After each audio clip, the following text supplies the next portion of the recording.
Big brother की निगाहें, एक चेतावनी। सोचो, एक ऐसी दुनिया जहां आप पर हर वक्त नजर है। आप कहां जाते हो, क्या करते हो, किससे मिलते हो, सब कुछ रिकॉर्ड हो रहा है। यह कोई फिल्म की कहानी नहीं है, बल्कि एक डरावना सच बन सकता है अगर हम सावधान नहीं हुए। आज टेक्नोलॉजी बहुत तेजी से आगे बढ़ रही है, लेकिन इसी बहाने हमारी आजादी और निजता खतरे में है।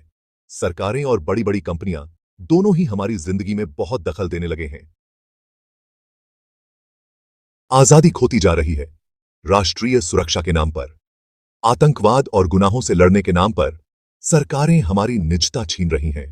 हर जगह नजर रखी जा रही है, हमारे फोन, ईमेल, सोशल मीडिया, यहां तक कि हमारे निजी मैसेजेस भी पढ़े जा रहे हैं। हां, देश की सुरक्षा जरूरी है, लेकिन इसका मतलब यह नहीं कि हम अपनी आजादी और निजता कुर्बान कर दें। हमें ऐसा रास्ता निकालना होगा जहां सुरक्षा भी रहे और आजादी भी। टेक्नोलॉजी की बेड़ियां निगमों की भूमिका। सिर्फ सरकारें ही नहीं जो हमारी निजता के लिए खतरा हैं। आजकल बड़ी बड़ी कंपनियों का हमारी निजी जानकारी पर बहुत ज्यादा कंट्रोल है। हम ऑनलाइन जो भी करते हैं उसे देखा जाता है, समझा जाता है और हमारे खिलाफ इस्तेमाल किया जाता है। हमारी निजी जानकारी अब एक सामान बन गई है जिससे कंपनियां पैसे कमाती हैं। यह बहुत गलत है, इसे रोकना होगा। बिग डेटा का जाल, गोपनीयता का अंत। बिग डेटा और आर्टिफिशियल इंटेलिजेंस जैसी नई टेक्नोलॉजी के आने से निगरानी और भी बढ़ गई है। अब न सिर्फ हमारी ऑनलाइन एक्टिविटी, बल्कि हमारे चेहरे के भाव, हमारी आवाज, यहां तक कि हम कैसे चलते हैं, यह सब ट्रैक किया जा सकता है। इस जानकारी से हमारे व्यवहार को कंट्रोल किया जा सकता है, हमारे विचारों को बदला जा सकता है और हमारी जिंदगी में दखलंदाजी की जा सकती है। इससे एक ऐसी दुनिया बनेगी जहां आजादी और निजता नाम की कोई चीज नहीं होगी। हमें समझना होगा कि बिग डेटा और आर्टिफिशियल इंटेलिजेंस अपने आप में खराब नहीं है। ये तो बस औजार हैं जिनका इस्तेमाल अच्छा या बुरा दोनों तरह से हो सकता है। कहानी से हकीकत तक, साहित्यिक चेतावनियां। कई कहानियां हमें पहले ही बता चुकी हैं कि ऐसी निगरानी कितनी खतरनाक हो सकती है।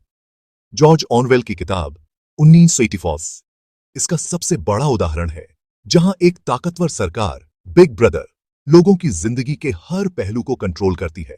फिल्म द मैट्रिक्स भी हमें एक ऐसी दुनिया दिखाती है जहां इंसान मशीनों द्वारा बनाई गई एक बनावटी दुनिया में फंस जाते हैं। ये कहानियां हमें याद दिलाती हैं कि अगर हम नहीं चेते तो हमारी दुनिया भी इन कहानियों जैसी डरावनी बन सकती है।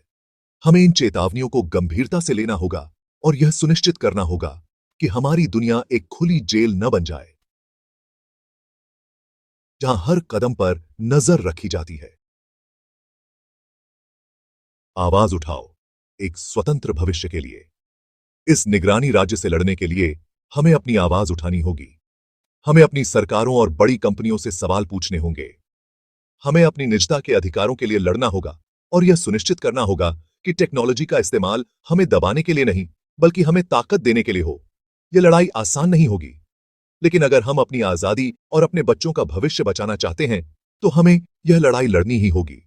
हमें एक ऐसा समाज बनाना होगा जहां आजादी और सुरक्षा साथ साथ रहें, जहां टेक्नोलॉजी का इस्तेमाल मानवता की सेवा के लिए हो और जहां हर व्यक्ति बेझिझक अपनी बात कह सके, बिना किसी डर के। याद रखें, अगर आज हम चुप रहे तो कल हम गुलाम बन सकते हैं।